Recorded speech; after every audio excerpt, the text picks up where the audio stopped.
के बादशाह शाह आलम के समय तक अंग्रेज अपने को बादशाह की प्रजा कहा करते थे। गवर्नर जनरल की मोहर पर भी दिल्ली सम्राट का विशेष सेवक शब्द लिखे रहते थे।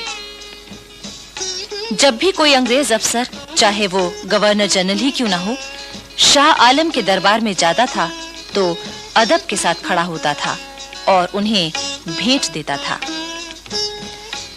सन 1785 में महाराजा माधोराव सिंधिया ने दिल्ली पर अपना प्रभाव जमा लिया था। मुगल सम्राट के सारे अधिकार माधोराव सिंधिया के पास आ गए थे और इसके बदले शाह आलम को केवल 6 लाख रुपया सालाना दिए जाने लगे। शाह आलम सिंधिया परिवार के व्यवहार से कितना खुश था, इसका परिचय सम्राट की एक कविता से मिलता है, जिसका अर्थ है, माधोजी सिंधिया जो मेरे जिगर का टुकड़ा और मेरा बेटा है, मेरे दुखों को दूर करने में लगा हुआ है।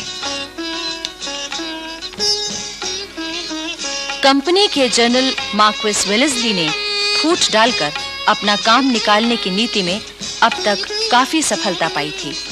यहाँ भी उसने यही किया। मुगल बादशाह शाह आलम को उसने मराठों के खिलाफ भड़काया और इस तरह दिल्ली मराठों से खाली हो गई। दिल्ली पर कंपनी की सेना का अधिकार हो गया। बादशाह शाह आलम के खर्च के लिए 12 लाख रुपए सालाना दिए जाने लगे। उधर अवध में अंग्रेजों ने नवाब वजीर अली को कैद करके बनारस भेज दिया और उसकी जगह सादत अली को नवाब बना दिया। सादत अली और अंग्रेजों के बीच चिरस्थायी दोस्ती की संधि लिखी गई, लेकिन जल्दी ही अंग्रेजों का दबाव बढ़ने लगा। सादत अली के सभी अधिकार और आमदनी के जरिए छीने जाने लगे। नवाब सादत अली ने कंपनी के रेजिडेंट मिस्टर स्टॉक के जरिए जनरल वेलेस्ली को एक पत्र भेजा, जिसमें कहा गया था कि कंपनी सरकार अपनी ही शर्तों को तोड़ रही है। लेकिन वेलेस्ली ने कहा, नवाब का यह खत इतने गुस्ताखी भरे शब्दों में लिखा हुआ है कि मैं इसे लेने से इनकार करता हूँ। यह खत नवाब को वापस कर दिया जाए और अगर नवाब ने फिर भी इसी तरह अंग्रेज सरकार की इंसाफ पसंदी और ईमानदारी पर शक जाहिर किया तो उसे सजा दी जाएगी। अंग्रेज चाहते थे कि किसी तरह मराठों को कमजोर कर दिया जाए।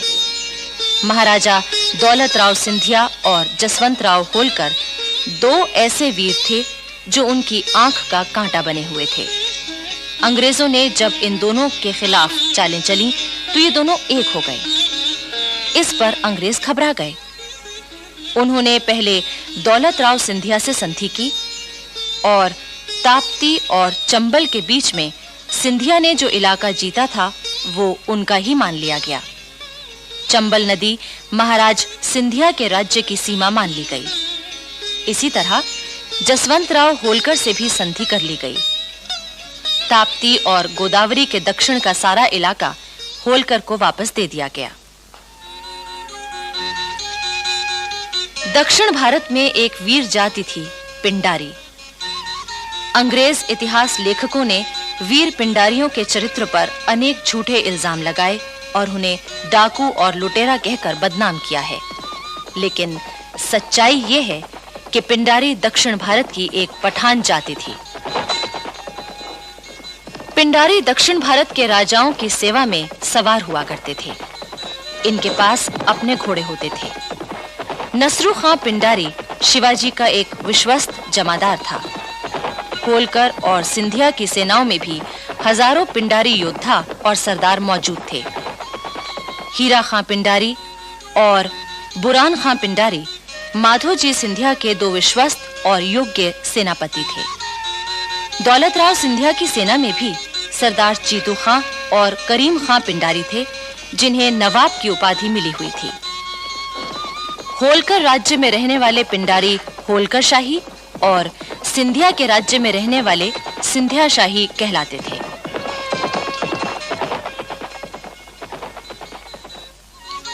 लॉर्ड हेस्टिंग्स ने मराठों की ताकत को कम करने के लिए पिंडारियों को नष्ट करने का निर्णय लिया।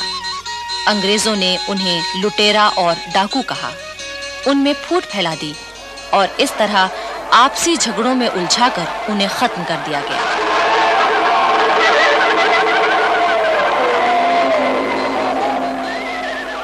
दिल्ली में शाह आलम की मृत्यु के बाद उसका बेटा अकबर शाह गद्दी पर बैठा, पर जैसी कि अंग्रेजों की नीति थी, उन्होंने उससे जो वादे किए थे उन्हें पूरा करने से वे मुकर गए।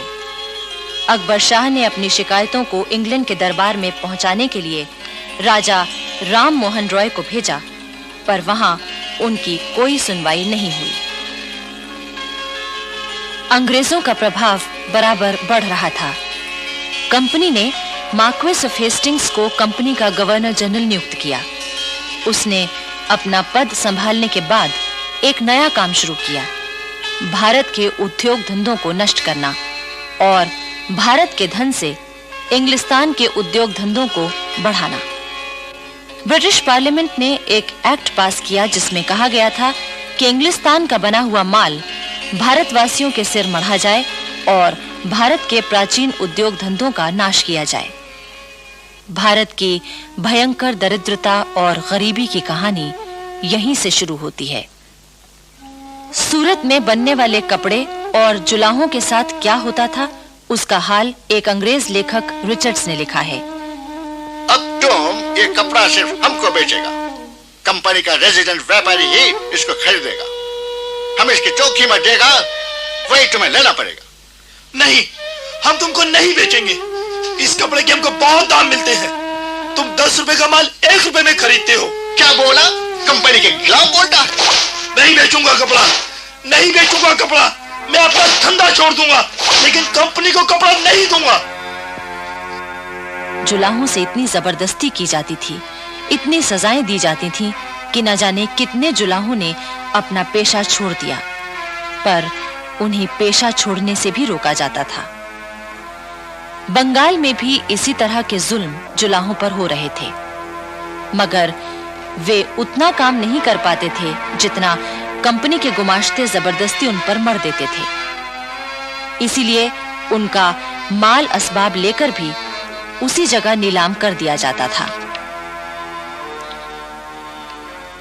कच्चे रेशम के धागे लपेटने वालों पर इतना जुल्म किया जाता था कि कई जुलाहों ने उन जुल्मों से तंग आकर हाथों के अंगूठे तक काट दिए, जिससे रेशम का धागा न बनाना पड़े। धीरे धीरे भारत का कागज उद्योग, चीनी उद्योग, भारतीय जहाजरानी, लोहा उद्योग आदि सभी नष्ट कर दिए गए। ईस्ट इंडिया कंपनी और अंग्रेज सरकार की कोशिशों का ये फल निकला कि भारत संसार का एक गरीब देश बन गया। भारत के प्राचीन उद्योग केवल इतिहास की बात बनकर रह गए। लॉर्ड हेस्टिंग्स ने जहां भारत के उद्योग नष्ट किए, दौलत को लूटा, वहीं ब्रिटिश साम्राज्य बढ़ाने की उसकी भूख भी बराबर बढ़ रही थी। वो मराठों की ताकत को खत्म करने के लिए आगे बढ़ा। उस समय पूना में बाजीराव पेशवा का शासन था। अंग्रेजों ने दोस्ती के नाम पर उससे धोखा किया और युद्ध का बहाना ढूंढने लगे। 30 अक्टूबर 1817 को अंग्रेजों की सेना ने पूना के पास डेरा डाल दिया। मराठों ने समझ लिया था कि अंग्रेज अब तक दोस्ती की जो बातें कर रहे थे वे सब झूठ थीं। वे तो युद्ध ही करना चाहते हैं। बापू गोखले पेशवा की सेना के प्रधान सेनापति थे। वे एक अत्यंत देशभक्त, युद्ध कुशल और वीर सेनापति थे।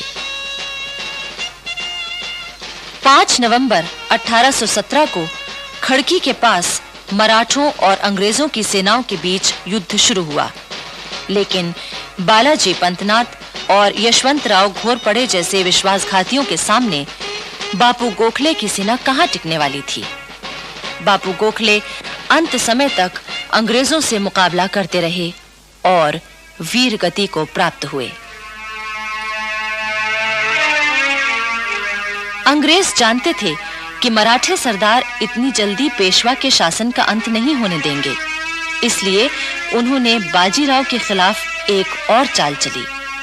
सतारा के नाबालिग राजा प्रताप सिंह की मां को उन्होंने वादा किया कि पूरे मराठा साम्राज्य के वास्तविक अधिकारी के रूप में उसने ऐलान जारी कर दिया।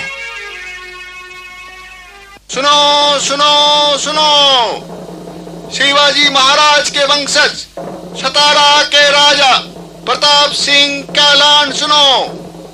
अंग्रेज हमारा दोस्त है। बाजीराव पेशवा से कोई किसी तरह का संबंध ना रखे।